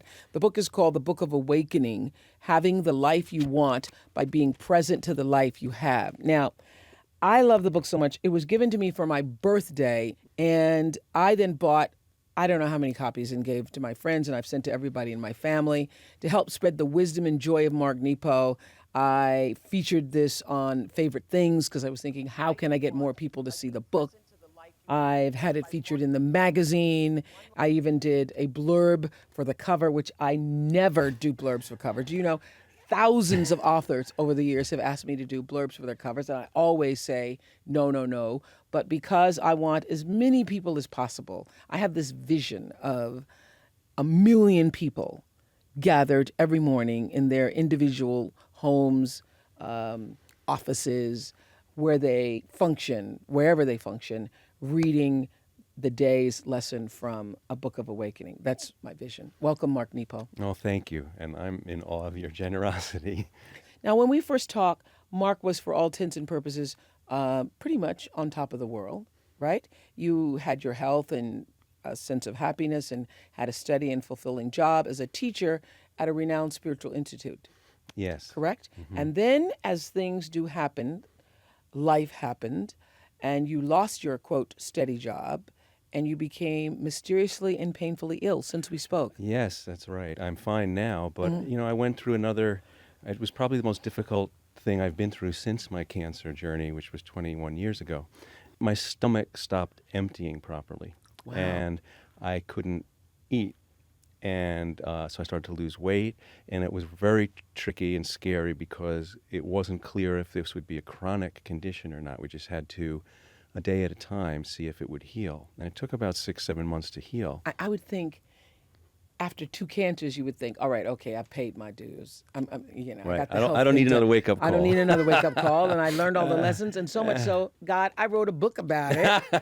Did I do okay? Did I do okay? And so when that happened, what did you say to yourself? Well, you know, what was really humbling and instructive was that I was thrown into another level of fear and a different kind of pain than I had experienced before. With cancer, with both Even cancers. Even with the cancer, right. What happened to me was that having this pain, if I ate too much, which we're talking like bites, I would get these severe painful attacks. So I started to become afraid to eat. So it gave me a fear of the present. I didn't know what this next moment would bring in terms physically. When I lost my job, I had a fear of the future. What's going to happen? We'll be able to pay the mortgage. Will we be able to have health insurance? I really need health insurance now. And actually at the time, I also had gone back, had seen my father after many years of not seeing him. This all happened within 2 months of themselves. And at that point, and that all went wonderfully well, but before I went, I had a fear of the past because I was so afraid what would happen to my identity going back. So there I was, and it wasn't lost on me. There weren't any other tenses to be afraid of, right? You were afraid of the past, present, future. Going back and revisiting your father and healing old wounds there. Yeah. Okay. Afraid of the present because if I eat, and I can understand that because if you can't trust the now, you can't trust this moment, then you can't trust anything, right? And then being afraid of the future because what's going to happen to me, as many people are feeling, what's going to happen to me? I just lost my job. What's going to happen to me? So what did you do? I mean, so you're afraid of the past, afraid of now, afraid of the future? I was left in this place of what's left. And under all of that, what was left was my soul. Mm. And what was my soul resting on? The sea of all spirit. And I couldn't turn to the past, present, or future. I had to settle way down underneath and trust. And interestingly, what I learned from the illness, and I'm fine now, thank God, but what I learned from the illness is I had to step by step not think out how this was all going to unfold, but just live it as I know very well. But even all of my knowledge and my experience, I was thrust back into this deep place of pain and fear. And then, slowly, there was the bedrock of all there is that's larger than me. Mm-hmm. Your soul. My soul, Mm-hmm. which touches on the common spirit of all. Of all. Now, you articulate that as profoundly and poetically as you do in the Book of Awakening and all of your books. However, when you were in the midst of experiencing this, when you're in it, when you're in the storm, were you having these articulate thoughts, or were you depressed, angry? I was never angry. Never angry. Never angry. Angry, I mean, it's certainly okay to be angry. But I've always had, even from my cancer experience, a sense of, life is such a fragile miracle. Okay. It takes 6 million pollen grains to seed one peony. Ugh. So why? That's such a beautiful thought. Why are we any different? So Yes. yeah, I don't want to be sick. I don't want to have cancer. But why not? Okay, me? if you weren't depressed and you weren't, No, I was. Were you Let's depressed? stop the anger. Yeah, I was depressed, and I was locked in my fear in a way I'd never been before. Were you in the why me? Why is this happening to me? No, I was in my own very, very immediate practice of the age-old challenge between love and fear. Tell me how the losing of your job also impacted all of this. You said it caused you to worry about the future, as I know it is for everyone who is experiencing that. You think, what's going to happen to me, my family, my house, not just my income, but how will we live? Yeah. Who will we be? Yes. When we suffer, our heart grows. Mm-hmm. Once I had cancer, I forever felt a kinship with anyone who ever goes through a life-threatening situation. You have empathy for everybody else who's ever going Absolutely. through it. Yes. And so being worn down and losing job, I have infinite compassion for people with families. How do we do this? And there's no way to minimize the hardships. And I think the only thing is to help each other not deny fear, but not give the steering wheel over to fear. And we know that suffering is inevitable, but do you believe it's possible to get better at suffering? Oh, yes. Yeah. Yeah, and I think that... And that's by not giving the steering wheel over to it. I'll give you an example, and I think it's one of the entries. So I'm walking along on a sunny day, beautiful day, and I stub my toe. I mean, like really bad, like the kind where you think you broke it. And in that moment, the miracle of the day, the sun, the world, everything is out of my heart and mind except the pain in my toe. Right. So there we are. The miracle hasn't gone away. The pain in my toe is real. So now I go a little further, and it's understandable that in that moment, it should preoccupy all of our energy and attention. But now how long? So then it starts to throb. Yeah. And it might throb for a week, okay? But there we are. Is everything the pain in my toe? Or is the pain in my toe within the miracle of the sun and the day and everything else still Because it's all happening? still there. It's all still there. It just depends on where your focus is. That's the practice. And when we're laid off, all of that gets heightened. Gets heightened, yes. Anyone listening right now who has lost their job or knows somebody who has or lives with the fear of losing their job could use any kind of wisdom that you could share. How do you get through that? Because the reality is you need to feed yourself and your family, and you need to try to hold on to your home, and you need those things. How do you get better at the suffering? Well, I think that for me, and I don't pretend to have answers for anybody, but I know that because I'm feeling broken is no reason to believe all things are broken. Yes, yeah. What I feel is, we are, each of us, worn to a hollow bone through which the wind of spirit makes music, okay? And even better, and I use this in there, let's talk about a flute. Okay, flutes, before they were made out of metal by beautiful musical companies, you know, they were actually carved out of bone and wood, and no two flutes were ever the same. And the holes had to be carved so that the breath could go through the hollowed wood or bone and make music. Well, I think what this has taught me is that each life on earth is such a flute. Experience carves holes in us. Understandably, it hurts to have holes carved in us. Yes. And we stop or freeze before they're carved all the way through. And now either we allow the music of life to play through us and finally have the song, which is why they were carved, or we resist that and we play out our pain by carving holes in others. Hurt people end up hurting people. Yeah. Yeah, hurt people hurt people. Yeah. Coming up, Mark Nepo has faced his mortality not once, but twice. Are you afraid of dying? I was afraid of living that way.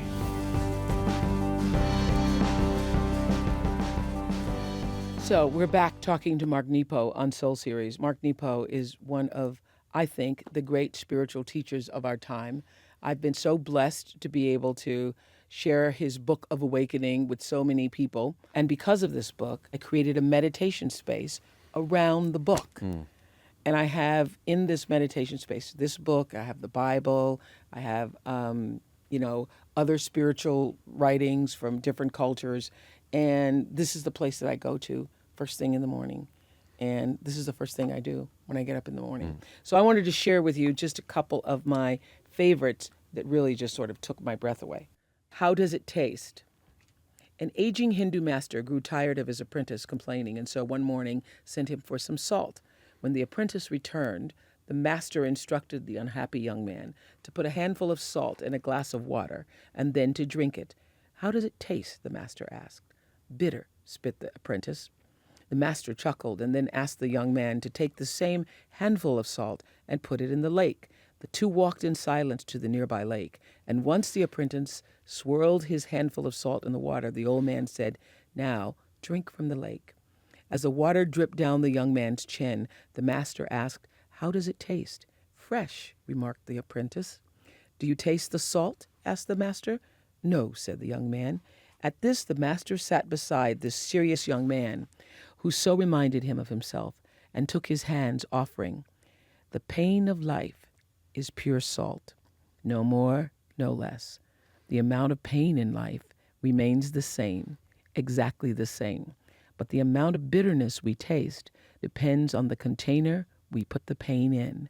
So when you are in pain, the only thing you can do is to enlarge your sense of things. Stop being a glass, become a lake." I love that.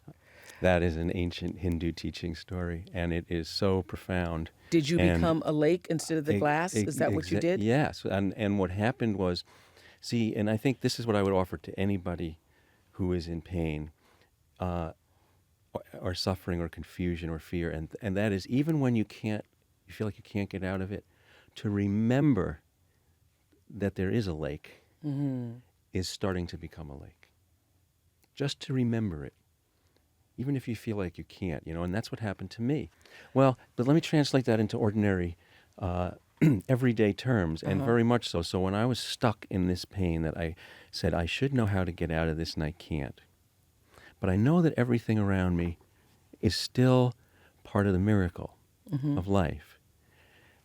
And then it caused me to bring my gaze up. In fact, I remember, we have a set of bird feeders that Susan had created, and this beautiful goldfinch had landed on the bird feeder at the exact moment that I had an attack. Wow.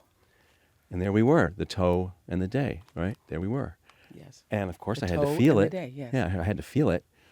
But then I had to say, okay, that beauty of that bird, it's connected. It's helping me. I need to stay focused on that. Not deny my pain. I need to stay focused on that. And when I could, even if it was for a minute, when I went back, my pain, though it was real, was a little more right-sized. Ooh, good. A little more right-sized. Yeah. Put it in perspective. Yeah, not Yes. deny it. Not deny it. And not drown in it. Mm-hmm. But it was more right-sized, and the bird helped me. Wow. The beauty of the bird helped me. Now, that's not logical, but in the logic of the heart, it made perfect sense. Now, did losing the job affect you differently, or the fact that all of it was coming at the same time? What impact did I don't know if I'm going to now have a job, an income, have on you? We weren't sure if we were going to be able to stay in our house. Wow. We weren't sure at all, and we weren't sure if we would have health insurance. And I was sick, so I didn't know what I was able to do. Mm-hmm. And, so that fear... What did that depression look like for you, though? Because, I mean, that's everything happening at one time. You have to go to that space. Well, I felt, and the hardest part was realizing the feeling... What was the biggest fear about the future financial? What was your biggest fear? Well, the primary biggest fear was that I wouldn't be able to eat again. Yes. That I wasn't going to have to live like this. Mm-hmm. And do you love food? Oh, yeah. Yeah. Okay. Especially chocolate. Okay. Good. Okay. I just wonder, were you those people who, you liked eating, No. Brussels sprouts and cauliflower all the time anyway? No. You like food. You know how Will Rogers said I never met a man I didn't like? Yeah. I never met a meat I didn't like. Okay. Okay. But that fear, the most difficult thing was not feeling well enough or solid enough to turn to my native strengths, to my writing, to my reflection, to my connection with everything larger. But once I leaned into it enough, then I hit that bottom. Yeah. And by lean into, don't you mean surrender? Yeah. You mean surrender. Surrender. Mm-hmm. And surrender isn't giving up. Yes. Yeah. Surrender is going with the currents that are larger than you. Not giving into them, but going with them. I view life as an ongoing conversation, and I needed to go through what I was going through. Mm-hmm. And I think that's the heartache of truth for all of us, is that is working with what we're given versus what we want. Mm. And when they meet, yes. which they will, mm-hmm. how we hold and enter that meeting often is the path of how we're going to truly live our life. None of what you're saying can have deeper meaning for people if there isn't a fundamental understanding and realization, I think, that nothing is happening out of order from you, that everything that is happening to you is coming into your life, being drawn into your life by you, through you, as a means to help you evolve into who you are really meant to be here on earth. Wouldn't you say? So if you don't get that, then you're always looking outside saying, why me, why me, why me? Well, and this raises, and we've talked before about paradox, and which is essentially how do we hold the moment when more than one thing is true. Mm-hmm. And so accountability is always true. People are accountable mm-hmm. for what we do to each other. Yes. And we do hurt each other, and sometimes we don't own that, and that even hurts further. And also, every experience we have reveals to us a word in the language of our own wisdom, which we... That is so darn good. I need to write that down. Which we are here to discover and experience at a time. A word, every experience reveals to us. Every experience that we're given reveals to us a word in the language of our own wisdom, which only we can start to learn. Even the cameraman thinks that's good. He thinks that's good. And when we resist that, we fall into the Tower of Babel. We can't understand our experience. We can't understand each other. It's interesting, the word suffer literally means to feel keenly. To feel keenly. Well, to know great joy, you have to feel keenly. Yes. So both ways, mm-hmm.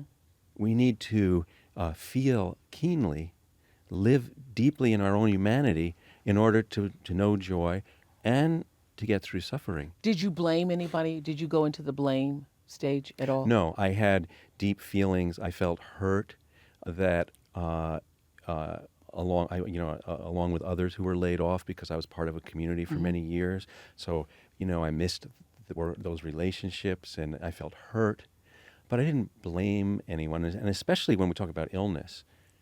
Who are you going to blame? Who do you blame? And but you didn't even go to the why me. That's what I was asking earlier. Yeah, no. I never, I don't feel that. I feel frustration. Sometimes I felt pain to the point that it scares me so much that I get angry. Mm-hmm. Because I want it to stop, and I'm so afraid I don't know how to stop it, so I get angry. But are you afraid of dying? No. No. So what would you be afraid of? If you're not afraid of dying, then what else? Well, I was is afraid of living that way. Okay, afraid of living. Yeah, well, That's afraid it. of... Is that? I think that may be worse than being afraid of dying. Yeah. Well, I was afraid of living that way. That way, in the pain of the stomach, of not being able to eat. If the prospect of having to live that way, and there are people who suffer that way, and I have immense now compassion for that. I don't know how people do that. People suffer like that all the time. Oh my God. Where do you think we go when we die?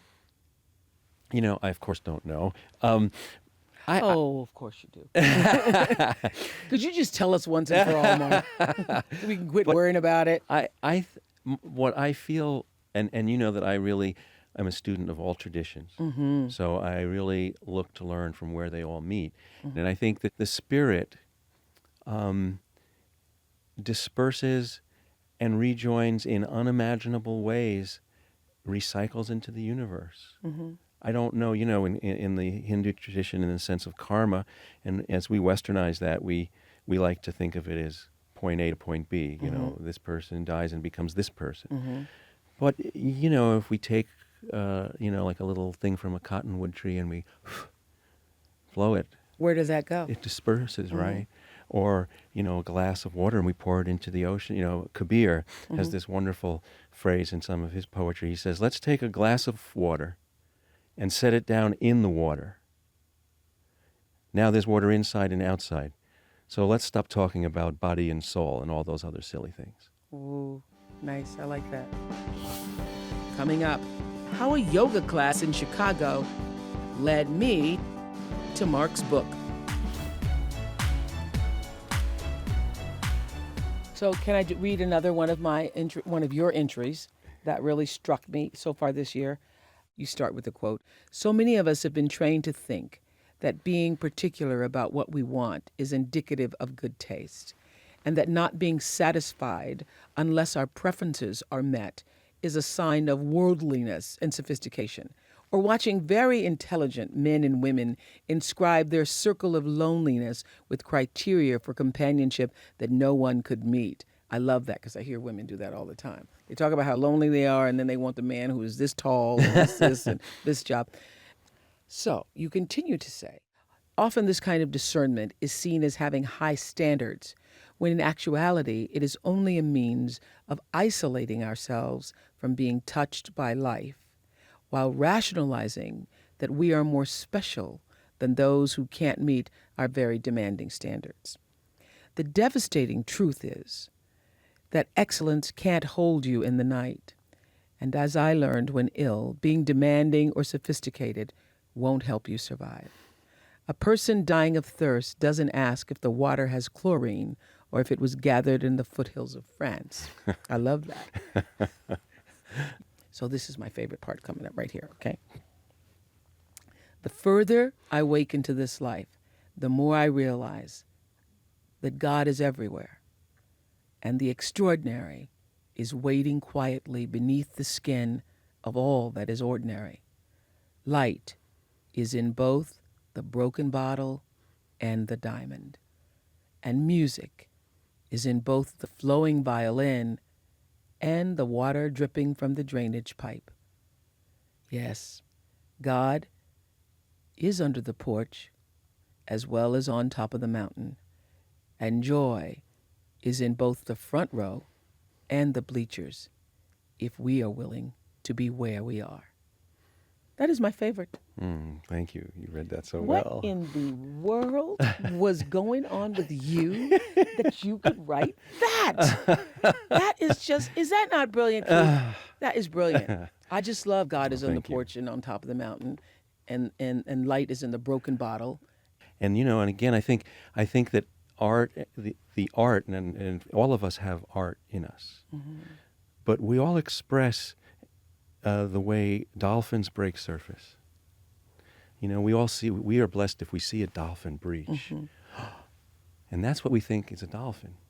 The dolphin spends most of its time underwater. Oh, yes. Likewise, we experience, we struggle, we reflect, we internalize, and then we break surface and we express something to our loved ones, to ourselves, to each other, to God. And then we go back in to living. And so, which is the poem? It's all the poem. Mm-hmm. It's all the expression. You can't have one without the other. I do believe that's a key to joy, and it's in all the traditions. Being easily pleased. Being easily pleased. Yes. I mean, I spent the first half of my life, like most people, trying either to find things that were special, or to find how I was special, how to work at that if I found and called it a gift, mm-hmm. And how to turn things into things that would be special. And I think in the second half of my life, it is, as we talked about there, how to find what's special in everything. In everything. Because everything is special if we slow down enough to allow everything glows. Don't you find it so, not sad though, I don't know if the word is sad, but sometimes, one of the reasons I created this network, I wanted to continue the platform of trying to use television for good, is because I think the landscape of television and what's being told, particularly to young people, about what you need to do to be somebody or to be successful in the world is so distorted. What we think is of value, what we place value in, and what we bring to brings value to ourselves seems to be so distorted. And now, even more than ever, I just think, oh my God, thank God I'm not 15 years old and 18 years old or 20 with all of the bombarded images coming at me, telling me that this is who you need to be, this is who you need to be, and this is how you need to look, and this is what your body should look like, and your shoes should look like, and all of that. Don't you feel that we're farther away from who we really are than ever? I think there are more distractions and distortions now than maybe ever. I would think so. Than maybe ever. And I think because we have the ability to send them all over the world. Yeah, and I think the challenge is, how do we balance? How do we hold at bay all the voices that are forever crowding in, mm-hmm.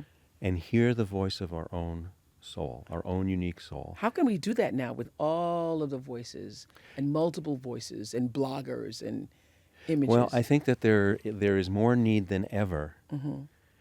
for all people of all ages to have reflective time, mm-hmm. in which they listen to their own heart and find who they are and where they're connected.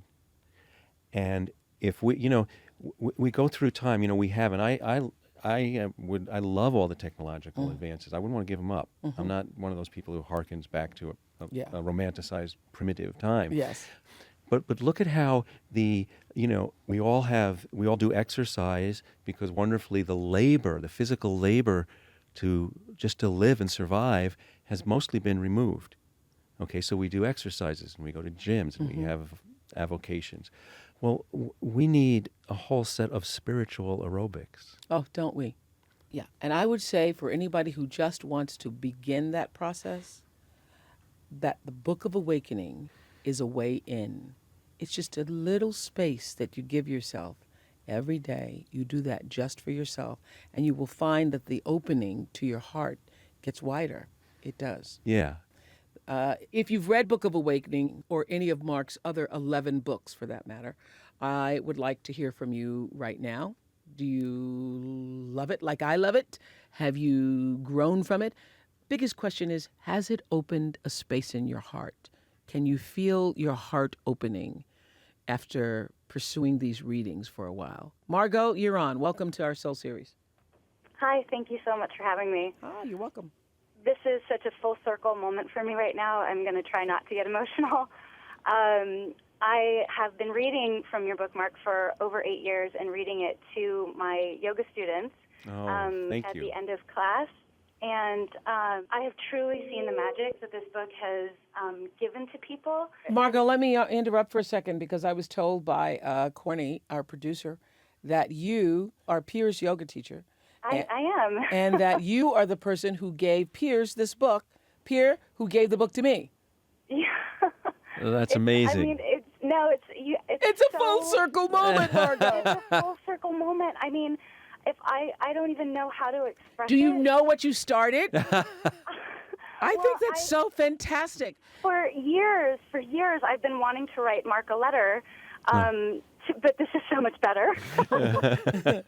Did you have a question, Margot? I do have one quick question. It's just that people on a spiritual path who are in the career way of a spiritual path, how much do you actually give of yourself on that spiritual path? Is there any sort of a boundary that you feel like you have as a teacher, as a spiritual guru, guide, whatever you want to call yourself?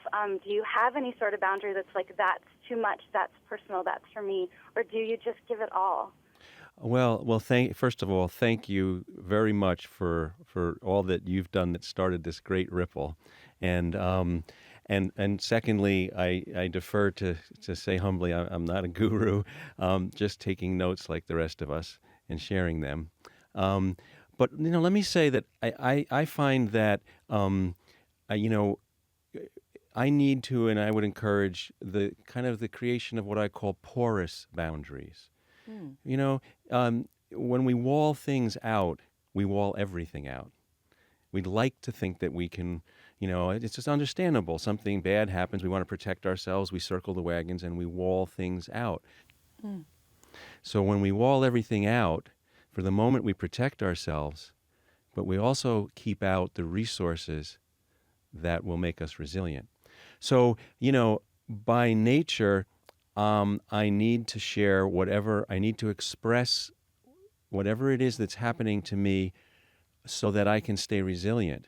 Of course, there are boundaries where, if I'm not ready to share something, it's because I need to be able to be in conversation with it myself. I was going to say, you need to process it yourself. Before the other voices come in, even if they're good voices. I need to do it myself. And so I think, Margot, in this spirit that having an open heart does several things. But one, it opens us as an inlet so that everything inner and outer can inform each other. Okay. It allows us, in the same way that we have to inhale and exhale, you can't just inhale and you just can't exhale. You need both. Having an open heart allows you to stay alive that way. And thirdly, it connects us. It connects us to the course of life, to the currents of life. Thanks, Margot. And thanks for giving Pierre the book. Back in a moment. Coming up, the big lesson I learned caught in a crowd in Australia.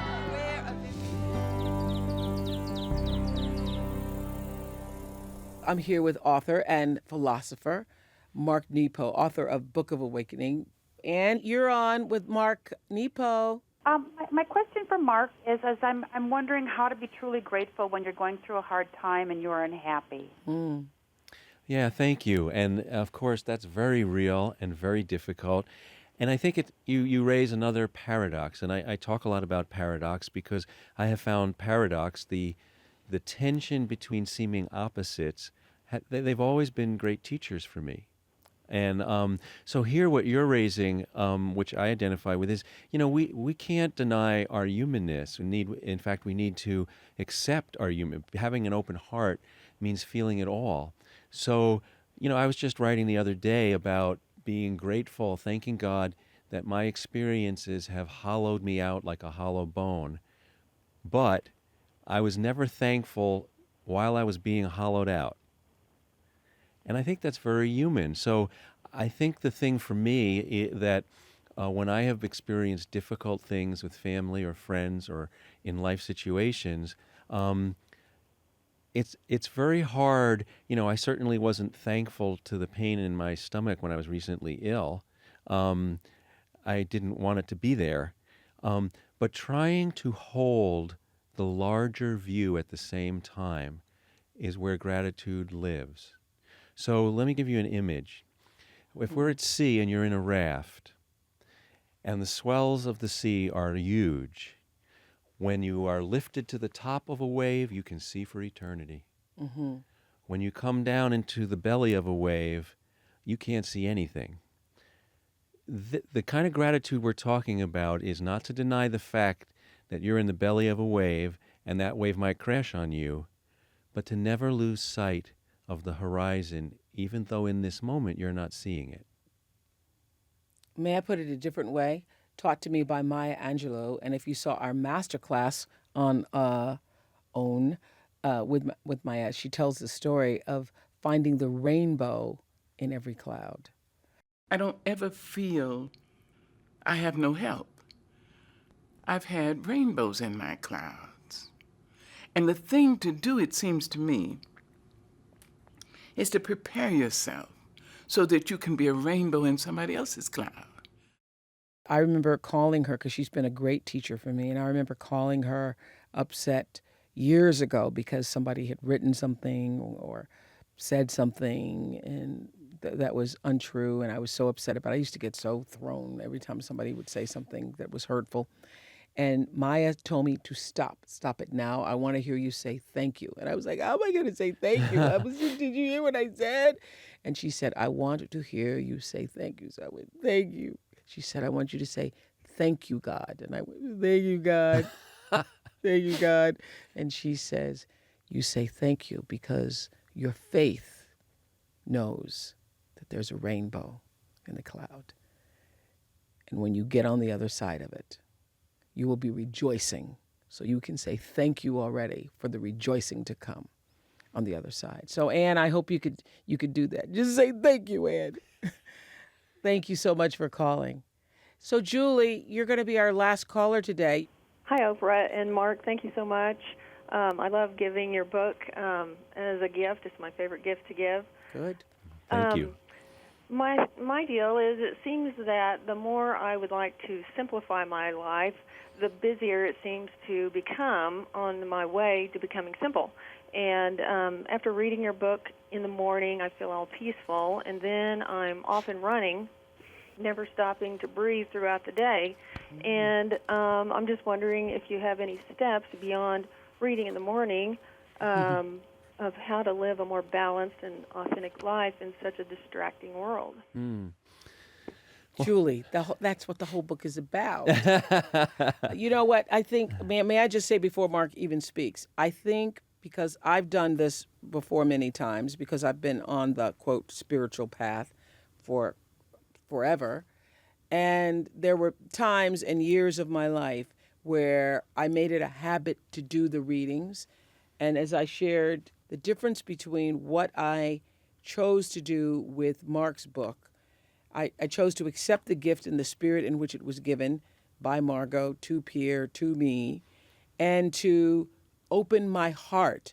The intention was not just to read a passage every morning, but the intention was to come to this material and all material and receive it in such a way that it would allow my heart space to open. And I could know whether I was benefiting from the material based upon how my heart was opening and how I was able to receive other people and how I was able to behave in my life and how I was able to see God under the porch as well as on top of the mountain. So I think it starts with you, if I may say so, because it's real easy just to make reading this book every day or whatever your spiritual practice is, whether it's doing the rosary beads or whether it's praying, a perfunctory act that is external and doesn't come from the internal. When it's fed from the internal first, I absolutely guarantee that you will begin to see a shift. Even if you just read and spend one moment in silence, practicing the meditation or doing your own silent meditation, it's the intention with which you do it that changes the reality of the experience. That's been my Yeah, thank you. And you know, and I would say that, you know, I keep learning from this too. Because you were one way when you wrote it, and I'm Ye- sure that it has even deepened you. Well, and you know, it's more. I feel like, you know, like that book and all my books. It's like I uncovered all these things. They're like shells from the sea, and then it's going back and looking at them and taking care of them and bringing them to life. But let me offer a couple of thoughts to you. About living, because you asked the question that's really before all of us in our time. You asked the question. That is the reason why you wrote the book. Yeah, yes, yeah. That's great, and I Julie. think that, you know, I try to remind myself, because I too get busy, and I'm trying to be simple. I'm trying to write about being simple, and I get busy, and I keep having to remind myself to want less, and to love who I am and who's before me, wherever I am. And if I have a list of 6 things to do, I need to choose the one most important thing. If I have an hour left on earth, what'll I do today? And you know, the list tends to evaporate. Julie, how does that feel? I love it. Thank you for just any little extra step throughout the day. Yeah. And thanks for your advice too, Oprah. Yeah, it's the intention. It's the intention with which you do it also. And also what Mark was saying, embracing every single person you see and looking for the face of God in all of them and all of your experiences. And I tell you, for myself, if I take 10 minutes before a show, or God bless me if I have 20 minutes just to sit in silence and to be with that presence that is greater than myself, it literally changes my entire day. But I don't have, you know, often I'm like all of you. I don't have 20 minutes. So I know it works if it's 20. I know if it works if it's 10. I know if it works if it's 1, because it's the intention and the energetic vibration that is sent forth from my desire to want to do well, or your desire to want to be more centered. That will bring that to you. And it just comes in, and you will notice it in just, you know, the most subtle of ways. You'll just notice that somebody all around you on the outside, and you can just be observing that you're just a little calmer inside. You know, have you found that, Mark? Yes, absolutely. Just a little calmer. It doesn't mean the world is going to change, and it doesn't mean you won't get stuck in traffic. It doesn't mean there are going to be, lots of absolutely. people waiting, for your attention. I learned a quick example of this just when I was with an old friend of mine who, when he was ill and was very, very nervous and agitated, so much that he couldn't hear me if I was trying to talk him down. And I simply held his hand, and I just kept breathing slower and slower and just stayed with him. And after about 10 minutes or so, he was breathing slower. We didn't even say a word to each other. And I learned that if we can, as you say, we can slow ourselves to feel the presence, to feel that sea around us that's larger, then we become conduits for it. And we don't even always have to talk about it. As it came to us, we can pass it on. So I've learned that too in crowds. I remember we were in Australia, and I was walking down the boardwalk there in Melbourne with the Prime Minister of Australia, and all around us the people were screaming and yelling and being, very kind but very effusive. And one of my security people was trying to rush me in the car, and there were these crowd of people, and I was trying to get through, and they were pushing back, and I just stopped and stood completely still and did not say a word.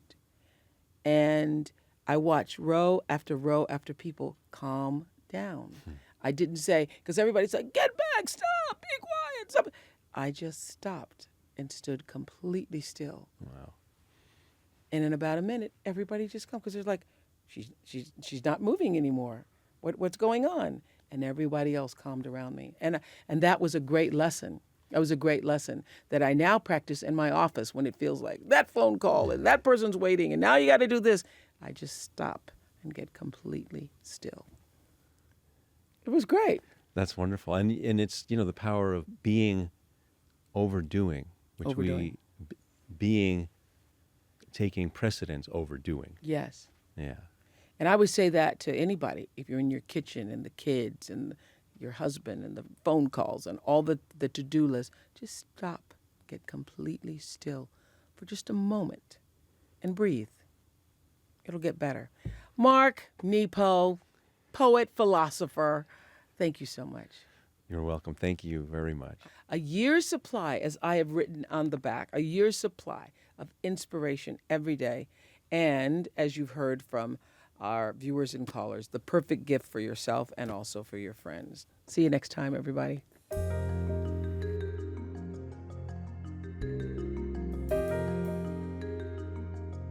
In today's Breathing Space, we take you inside Chicago's Shed Aquarium to experience the hypnotic beauty of jellyfish.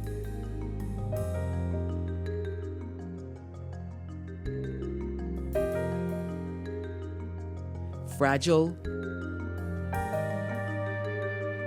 translucent, ethereal. Jellies gracefully drift with the rhythms of the water. They can grow up to 30 inches in diameter, with tentacles trailing to 16 feet. Isn't it fascinating that something without a heartbeat can slow your own pulse?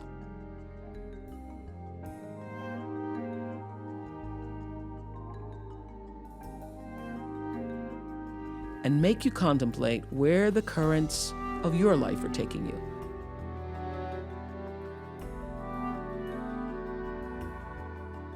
Find a moment, if you will, today to think about how you are moving through the world.